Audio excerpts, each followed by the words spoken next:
You had 7 hours, 7 full hours, and you did absolutely nothing with them. Not because you were tired, not because you were lazy, not because you lacked discipline or willpower or basic human functioning, but because of one single appointment at 4 p.m. That one event, sitting quietly in your future, reached back through time, grabbed your entire day by the throat and strangled it. And the worst part, you sat on that couch, completely paralyzed, watching the hours disappear. And you called yourself lazy the entire time.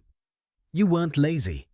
Your brain was running a process so intense, so consuming, so metabolically expensive, that it had nothing left for you. Today, we are performing a full autopsy on the phenomenon psychology calls waiting mode paralysis, and why one single commitment can completely destroy your ability to function. Imagine this exact scenario. Tuesday morning, 9 a.m. You have a doctor's appointment, a Zoom meeting, a dinner date, but it's not until 4 p.m. Logically, you have 7 full hours, an entire workday. You could finish that project, clean the entire house, go to the gym, read a book, and still have time left over. But what actually happens? You sit on the couch, you scroll through your phone, you pace around the kitchen, you check the clock. 10:30 a.m. I should start working. And immediately, a wave of profound, invisible resistance washes over you, like walking into a wall you cannot see. No, your brain whispers, we can't start that now. We have an appointment at 4 p.m. There isn't enough time. So you sit back down. You enter what feels like a psychological waiting room. The hours tick by, completely wasted, swallowed by an invisible black hole. And by 3:45 p.m., as you finally grab your keys, you feel something very specific. Not just tired, exhausted, guilty, and deeply confused about how you managed to waste an entire day doing absolutely nothing. Here is the harsh, fascinating truth that psychology reveals. You are not lazy. You are not procrastinating. Your brain is not broken. You are experiencing a highly documented cognitive phenomenon known as waiting mode paralysis. And to understand why your brain does this, we have to look at how your prefrontal cortex processes the concept of time. For many people, especially those with high-functioning anxiety, ADHD, or simply an overwhelmed nervous system, time is not a continuous, smoothly flowing river. Time is two things, now and not now. That's it, nothing in between. When you have a scheduled event at 4 p.m., that event belongs in the not now category. But because the event is important, your brain is terrified of forgetting it. It suffers from what we can call clock fear, the underlying anxiety of being late, missing a deadline, or failing a social expectation. And because your brain doesn't trust your internal clock to accurately track the hours, it uses a brutal defense mechanism. It takes that 4 p.m. appointment and it forces it into the now category. It places your future event directly into your working memory, and it keeps it there every second, every minute, for the entire day. Think of your brain like a computer. Your working memory is your RAM.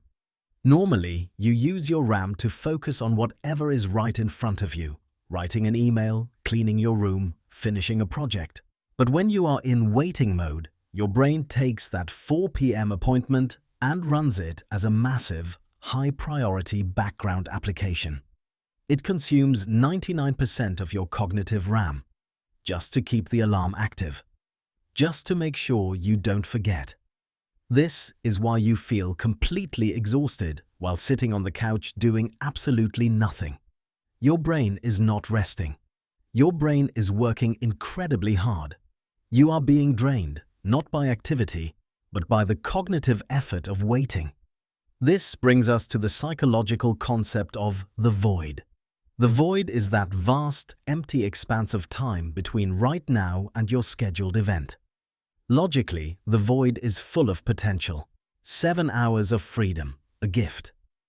But to a brain in waiting mode, the void is a danger zone. Here's why. To start a meaningful task, deep work, cleaning, a creative project, you have to enter a flow state. You have to lose yourself in it. And that is exactly what your amygdala, the fear center of your brain, will not allow.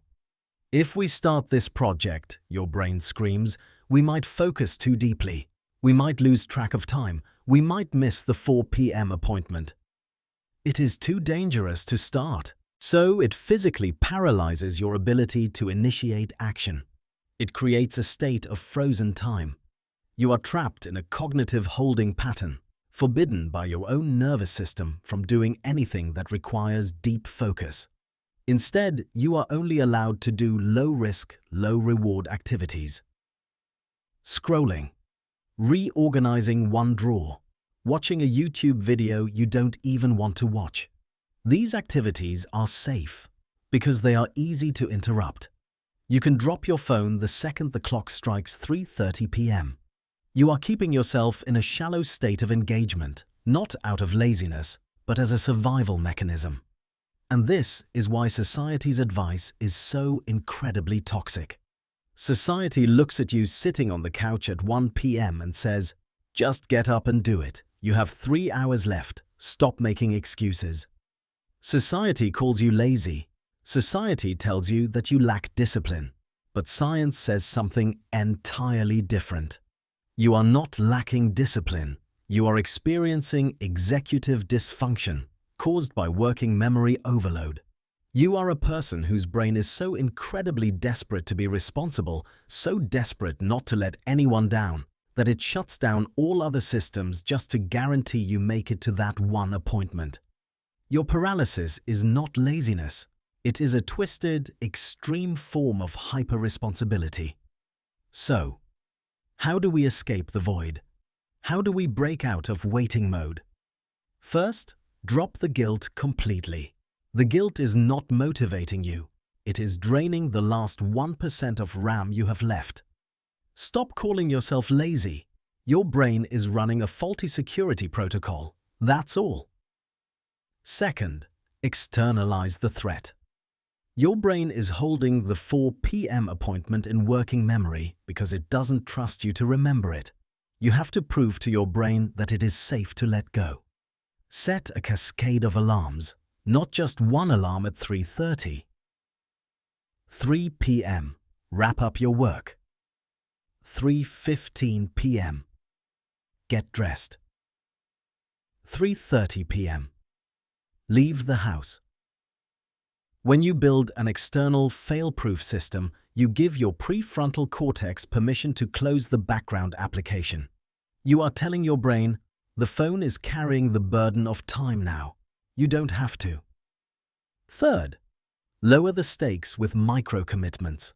Because your brain views deep work as a threat to your schedule, you cannot tell yourself, "I am going to work for 3 hours." Your brain will reject that immediately. Instead, say this: "I am only going to work for 10 minutes. That's it. So short, there's no way I'll miss my appointment." Once you start, the friction of initiation breaks, and the paralysis often evaporates completely. Your brain is a beautifully complex, highly protective machine. It doesn't want you to fail. Sometimes, it just protects you a little too much. If this video finally explained exactly why your days disappear into thin air and helped lift that massive weight of guilt off your shoulders, hit the subscribe button. On this channel, we don't give generic advice. We decode the hidden mechanics of your mind. We destroy the lies society tells you. And we help you take your life back. I will see you in the next one.